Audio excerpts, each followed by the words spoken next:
अस्सलाम वालेकुम student, welcome to chemistry सीखो। इस वीडियो में हम लोग डिस्कशन करेंगे लैटिस एंथैल्पी के बारे में। तो वीडियो को एंड तक ज़रूर देखिएगा ताकि पूरी बातें क्लियर हो सकें।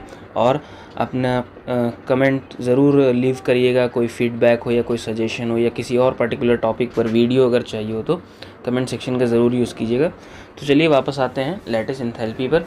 लैटिस एंथैल्पी जो है ये कैलकुलेट होती है किसके लिए? आयनिक कंपाउंड्स के लिए, ठीक है ना। Lattice enthalpy is calculated for ionic compounds. होती क्या है एक्चुअली? ये एक एनर्जी है जो कि चेंज होती है, या it is a change in energy which is calculated when 1 mole of ionic compound dissociate into its ion in is gaseous state. मतलब सपोज करें कि हमारे पास एक आयोनिक कंपाउंड है जिसका नाम है AB। बी को बड़ा इसलिए रखा कि उसको हम कैटायन कंसिडर करेंगे और एनायन कंसिडर करेंगे और ए को कैटायन। तो इसका डिसोसिएट हो जाना A+ और B- में जिस एनर्जी के रिक्वायरमेंट से, ठीक है, यानी यहाँ पर हम कुछ इसको एनर्जी का चेंज देंगे जिसकी वजह से वो किस में कन्वर्ट हो जाए? अपने इंडिविजुअल कैटायंस और एनायंस में।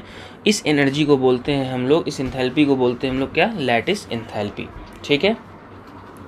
या फिर अगर हम कहें तो किसी दो एनायन या कैटायन को, ठीक है, amount of energy released when 1 mole of ionic compound is found by cation anion in gaseous state.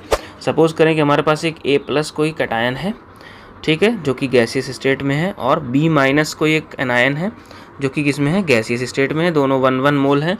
ये दोनों जब आपस में कंबाइन होंगे तो AB मॉलिक्यूल बनेगा। इस दौरान जो एनर्जी का रिलीज़ होगा उसको हम लोग क्या बोलेंगे? Lattice enthalpy. बेसिकली ये जैसे हमने लास्ट वीडियो में पढ़ा था बॉन्ड एंथैल्पी के बारे में, वैसे यहाँ पर भी है कि आयोनिक कंपाउंड को एनर्जी दे के ब्रेक करना उनके आयंस में, या फिर दोनों आयंस को एक मोल आयंस को जोड़ के जो मॉलिक्यूल बन रहा है उस दौरान जो एनर्जी निकल रही है वो दोनों क्या होती है? लैटिस एंथैल्पी होती है, ठीक है। एग्जाम्पल लेते हैं एक बहुत कॉमन आयोनिक कंपाउंड का जिसको हम लोग कॉमन सॉल्ट भी बोलते हैं, NaCl, ठीक है, सोडियम क्लोराइड। तो सोडियम क्लोराइड अगर है तो इसको बनाने के लिए हमको क्या क्या चाहिए होगा? Na+ चाहिए होगा गैसियस स्टेट में 1 मोल, और क्लोरीन चाहिए होगा गैसियस स्टेट में Cl-, ठीक है। जब ये आपस में कंबाइन करते हैं तो क्या बनता है? NaCl बनता है सॉलिड फॉर्म में। तो यहाँ की जो लैटिस एंथैल्पी देखिए, हम लोग डेल्टा लैटिस S से इसको लिखते हैं। तो लैटिस एंथैल्पी यहाँ पर क्या मिलेगी हमको? -788 किलो जूल पर मोल मिलती है, ठीक है। या अगर हमको NaCl को डिकम्पोज करना है, तोड़ना है, तो Na+ और Cl- में इनके गैसियस स्टेट में ले जाने के लिए तो इसी एनर्जी को हम लोग पॉजिटिव फॉर्म में लिख दें, क्योंकि जो निकल रही एनर्जी होती है तो उसको हम लोग माइनस में लिखते हैं, और जो दी जाती है किसी भी सिस्टम को उसको हम लोग प्लस में लिखते हैं। तो 788 किलो जूल पर मोल, ठीक है। तो ये जो एनर्जी हो गई क्या हो गई? Lattice enthalpy. ध्यान रखने वाली बात यह है कि लैटिस एंथैल्पी जो है हमेशा आयोनिक कंपाउंड के केसेस में ही कैलकुलेट की जाती है, ठीक है। अब कैलकुलेट करने की बारी आई है, तो कैलकुलेट जो है ये डायरेक्टली नहीं की जा सकती, ये बात, it does not calculated directly, ठीक है। कैलकुलेटेड डायरेक्टली, हम डायरेक्ट इसको कैलकुलेट नहीं कर सकते हैं। हम क्या यूज़ करते हैं? हम एक मेथड यूज़ करते हैं जिसको हम लोग इनडायरेक्ट मेथड बोलते हैं, ठीक है। एक इनडायरेक्ट बेसिकली मेथड होता है ये, जिसको दो अलग अलग साइंटिस्ट ने डिस्कवर किया था, एक मैक्स बॉर्न और एक फ्रिट्ज हेबर ने। तो उन्हीं के नाम से वो नाम है जिसको हम लोग बोलते हैं Born Haber cycle. Born Haber cycle के थ्रू हम लोग कैलकुलेट करते हैं क्या चीज़? किसी भी आयोनिक कंपाउंड का लैटिस एंथैल्पी, ठीक है। आइए हम NaCl, क्योंकि NCERT में NaCl मेंशन किया है इसलिए हम लोग NaCl का ही इस्तेमाल करेंगे यहाँ पर भी अगेन। तो चलिए देखते हैं कैसे कैलकुलेट होगा, ठीक है। हमारे पास सोडियम है सॉलिड फॉर्म में, इसको हाफ क्लोरीन गैसियस फॉर्म में कंबाइन करेंगे तो हमको क्या मिल जाएगा? NaCl मिल जाएगा, ठीक है। यहाँ पर जो एंथैल्पी चेंज आएगा उसको हम लोग बोलेंगे फॉर्मेशन एंथैल्पी। क्लियर है?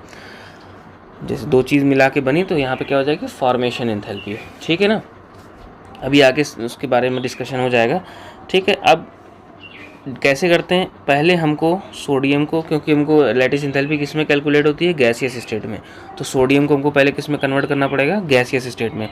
तो यहाँ पर जो एंथैल्पी लगेगी या एनर्जी लगेगी उसको हम लोग बोलेंगे सब्लिमेशन एंथैल्पी, और हमको देनी पड़ेगी वो, ठीक है। तो ये किस में कन्वर्ट हो जाएगा? सोडियम गैसियस फॉर्म में, ठीक। अब अगेन क्योंकि लैटिस एंथैल्पी में यहाँ पर ऊपर देख सकते हैं कि आयंस के फॉर्म में ही कैलकुलेशन होता है, तो इसको हम किस में कन्वर्ट करेंगे, आयंस में।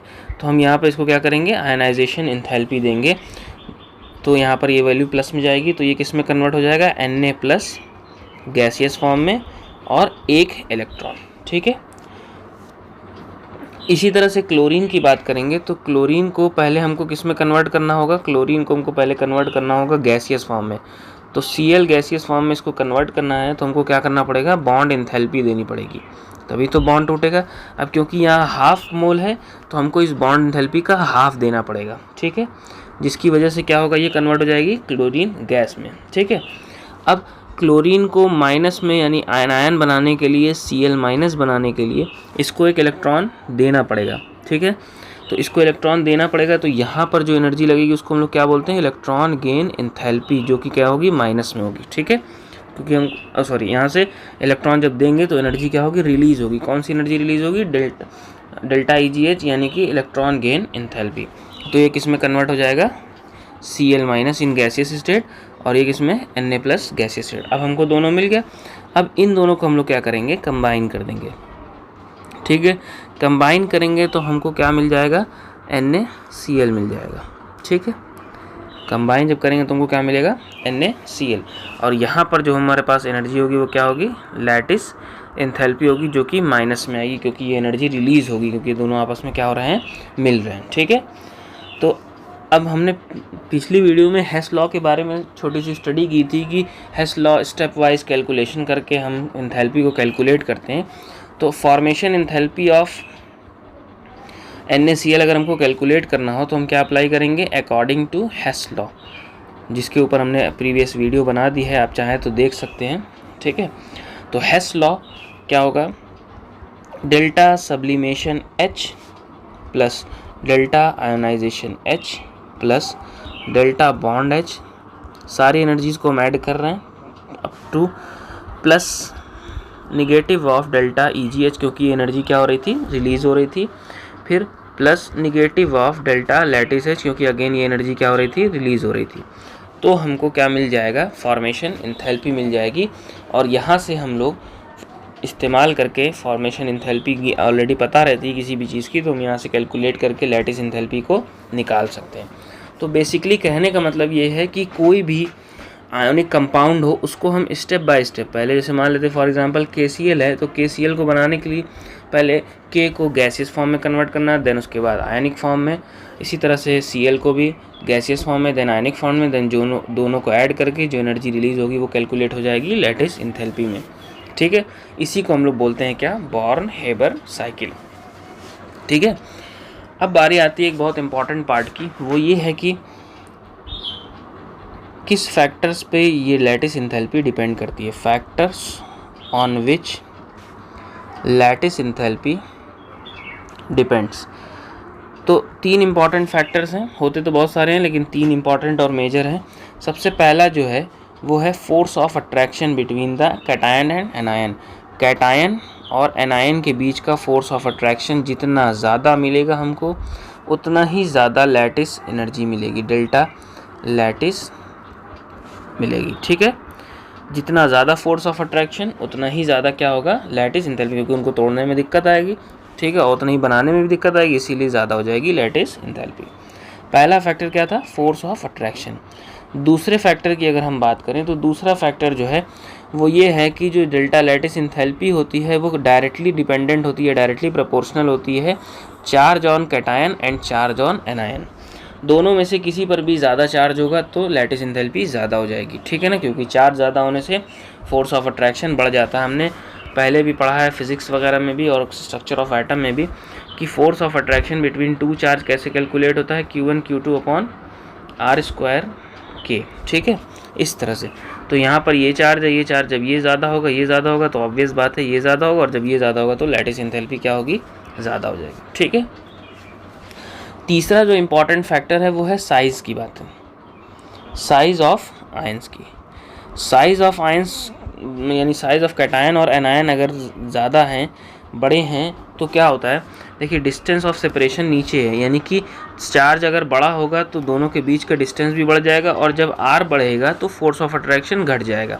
ठीक है, यानी कि साइज ऑफ आयंस जितनी बड़ी होती जाएगी उतना कम होता जाएगा लैटिस एंथैल्पी, उतनी क्या होती है, कम होती जाती है, यानी कि जितना बड़ा साइज लेंगे उतना कम हो जाएगी। ठीक है, एक एग्जांपल देखते हैं हम लोग। जैसे एक हमारे पास KCl है और एक है NaCl। ठीक है, इसको A मान लो, इसके B मान लेते हैं। अब इन दोनों में किसकी लैटिस एंथैल्पी ज़्यादा होगी, तो इसमें एनायंस सेम है लेकिन कैटायन अलग अलग है, एक में K है और एक में Na है। ठीक है, तो अगर हम साइज़ की बात करें तो Na और K+ इन दोनों में कौन बड़ा होता है, K+ बड़ा होता है। तो K+ अगर बड़ा है तो आयन की साइज़ बड़ी होगी तो इसकी लैटिस एंथैल्पी कम। तो जो अगर हम डेल्टा लैटिस H की बात करें इन दोनों में तो हमको NaCl की ज़्यादा मिलेगी कंपैरिजन टू KCl। ठीक है, तो ये 3 इम्पॉर्टेंट फैक्टर थे जिनके ऊपर क्या होता है, जिनके ऊपर हमारा लैटिस एंथैल्पी डिपेंड करती है। ठीक है, तो इस वीडियो में बस इतना ही।